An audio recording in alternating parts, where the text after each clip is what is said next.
Samajwadi party के युवा नेता एवं बबीना विधानसभा से तैयारी कर रहे वीरेंद्र यादव ने भारतीय जनता पार्टी को पर महंगाई को लेकर बोला जुबानी हमला। उन्होंने कहा कि जिस तरीके से पेट्रोल के दाम आसमान छू रहे हैं, जनता उससे बेहद परेशान है।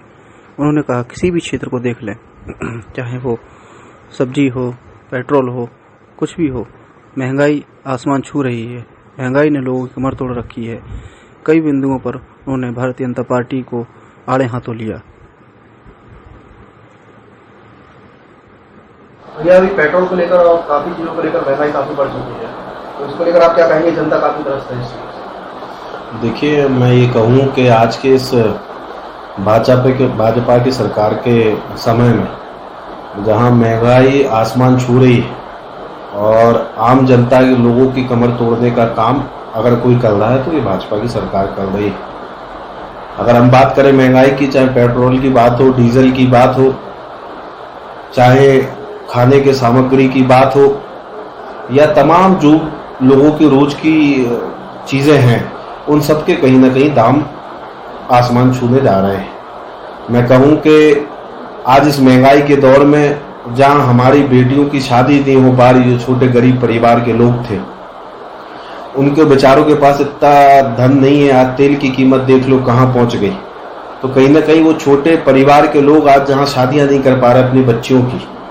मैं कहूँ कि आज डीजल इतना महंगा हो गया और डीजल कहीं ना कहीं सीधे किसानों से जुड़ा हुआ मामला है।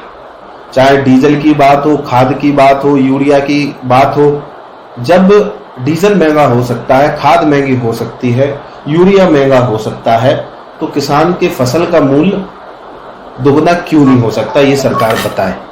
चूंकि आप लोग भी जान रहे होंगे कि अभी कुछ समय पहले ही किसानों के लिए 3 काले कानून लाए गए, जबकि किसानों द्वारा ये कहा गया कि ये कानून हमें नहीं चाहिए, जो पुराने कानून है उनसे हम खुश हैं, लेकिन फिर भी जबरदस्ती सरकार वो काले कानून इन लोगों पर थोपने का काम कर रही है। और महंगाई की आज वो लोग जो सिलेंडर बांटे गए थे, आज बता दो, जो सिलेंडर 400 रुपए में भरता हो, आज वो सिलेंडर 1000 के भी ऊपर पहुंचने जा रहा है। तो जो गरीब परिवार आज 1000 रुपए का सिलेंडर नहीं भरवा पा रहा, जिनको पर्याप्त नौकरियां नहीं मिल रही, जो मध्यम वर्ग के लोग हैं वो आज भी चूल्हे पे ही रोटी बना रहे हैं। तो क्या सरकार ने ये व्यवस्था की कि उनके सिलेंडरों की, कि कैसे उनके सिलेंडरों को भरवाया जा सके, कैसे लोगों की रोज की चीजों को सस्ता किया जाए। मैं कहूँ इसके पहले जब कांग्रेस की सरकार हुआ करती थी तो यही बीजेपी के लोग कहीं सिलेंडर सर पर रखकर देखते थे, सब्जियों की माला पहनते थे, डीजल का अगर 50 पैसे बढ़ जाता था तो आंदोलन कर देते थे, और आज देख लो। और मैं कहूँ कि एक देश एक टैक्स, ये तो मोदी जी ने कहा था कि एक देश होगा एक टैक्स होगा, तो फिर जीएसटी डीजल में क्यों नहीं लगाई गई, जीएसटी पेट्रोल में क्यों नहीं लगाई गई? ये कहीं ना कहीं लोगों के साथ नाइंसाफी है और गरीब परिवारों की कमर तोड़ने का काम अगर कोई कर रहा है तो ये भाजपा की सरकार कर रही है। भैया, अगला प्रश्न आपसे यह है कि अभी जो ललितपुर में एक मामला हुआ था, काफी संज्ञान में आया सभी लोगों को देने का, तो उसमें एक 11 वर्ष की बच्ची ने अपने परिवार पर कुछ सत्ताधारी और अलग लोगों पर आरोप लगाए हैं, उसको लेकर आप क्या कहेंगे? देखिए, ये तो जांच का विषय है। जहां तक हमारी बात हुई है वहां के लोगों से, तो ये कहीं ना कहीं राजनीतिक के तौर पर, एक राजनीतिक देश भावना के तौर पर हमारे आदरणीय जिलाध्यक्ष जी पर झूठा आरोप लगाया गया है। लेकिन अभी कुछ ही दिन में जांच हो जाएगी, दूध का दूध, पानी का पानी हो जाएगा। लेकिन मुझे पूरा यकीन है कि कहीं ना कहीं ये मामला झूठ से प्रेषित है और कुछ राजनीतिक कारणों के कारण जबरदस्ती हमारे जिलाध्यक्ष जी पर लगवाया गया है। आगे की जांच पुलिस कर रही है, वो पता लग जाएगा। अच्छा, आप अभी तैयारी कर रहे हैं सर, तो मैं भी खुशी है, सब होना है, तो आप अगर हम जीतते हैं तो आपकी क्या योजनाएं रहेगी लोगों की? देखिए, मैं कहूँ कि अभी तक जो भी हमारे क्षेत्र से विधायक सांसद रहे हैं, लेकिन उनके द्वारा कोई भी ऐसा कार्य नहीं कराया गया जिससे कि हमारी बबीना विधानसभा का विकास हो सके। चूंकि हम बबीना विधानसभा से प्रयास कर रहे हैं, लगातार क्षेत्र में दौरा कर रहे हैं, लोगों की समस्याओं को जान रहे हैं, देख रहे हैं।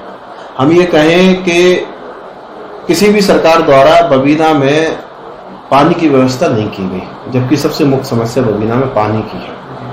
बहुत से लोग आए, झूठे वादे करके गए कि नहर लाएंगे, ये लाएंगे, लेकिन पानी की कोई व्यवस्था आज तक नहीं की गई। मैं कहूँ अगर सबसे, और उसके बाद कोई समस्या है अन्ना जानवरों की बहुत बड़ी समस्या है। आज भी हमारा किसान रात भर जागकर, चाहे धूप में हो, बारिश में हो, अपनी फसल को बचाता है अन्ना जानवरों से। मैं कहूं कि हमारी बच्चियों के लिए कोई भी ऐसा कॉलेज नहीं खोला गया बबीना विधानसभा में, जिससे चूंकि आज भी हमारी बच्चियां झांसी पढ़ने आती हैं और जब शाम को जाती हैं तो कहीं ना कहीं वो सुरक्षित महसूस नहीं करती। जब दूर उनको आना पड़ता है और जाना पड़ता है, उनको परेशानियों का सामना करना, तो मैं कहूं कि ब्लॉक स्तर पर कोई भी ऐसी व्यवस्था बच्चियों के लिए नहीं की गई। मैं कहूं स्वास्थ्य सेवा की बात, कोई भी स्वास्थ्य सेवा की व्यवस्था हमारे बबीना विधानसभा में किसी भी प्रतिनिधि द्वारा नहीं की गई। क्योंकि आज भी लोग ग्वालियर, झांसी, तरह तरह दूर जगह भागते हैं, ब्लॉक पे कोई भी ऐसी व्यवस्था नहीं की गई। आज भी ब्लॉकों पर डॉक्टर नहीं रहते हैं, उनको पर्याप्त चिकित्सा सुविधा नहीं मिलती है। आज भी लोगों को रेफर कर दिया जाता है जरा सी भी चीजें, चूंकि उनके पास वो पर्याप्त संसाधन नहीं है वहां पे लोगों को देखने के लिए। मैं कहूं रोजगार की कोई ऐसी व्यवस्था, आज हमारे यहाँ के लोग सबसे ज्यादा पलायन करते हैं, लेकिन कोई भी ऐसी रोजगार की व्यवस्था इस झांसी जिले में या हम कहें इस बुंदेलखंड में सरकार द्वारा नहीं की गई, जहां बड़े बड़े कारखाने लग सके, जिससे हमारे लोगों को रोजगार यहीं मिल सके। और खासकर हमारे नौजवान साथियों को, जहां एक नौजवान साथी मैं कहूं कोविड के टाइम में नौकरियां छूट गई लोगों की, उसके बाद आज उनको पर्याप्त काम नहीं मिल रहा है। अच्छे पढ़े शिक्षित लोग कहीं ना कहीं गाँव में खेती कर रहे हैं, जो नए लड़के हैं जो पढ़कर आए हैं, ITI कर ली, ग्रेजुएशन करने के बाद भी चूंकि खेती की तरफ, चूंकि उनके पास कोई अवसर नहीं है।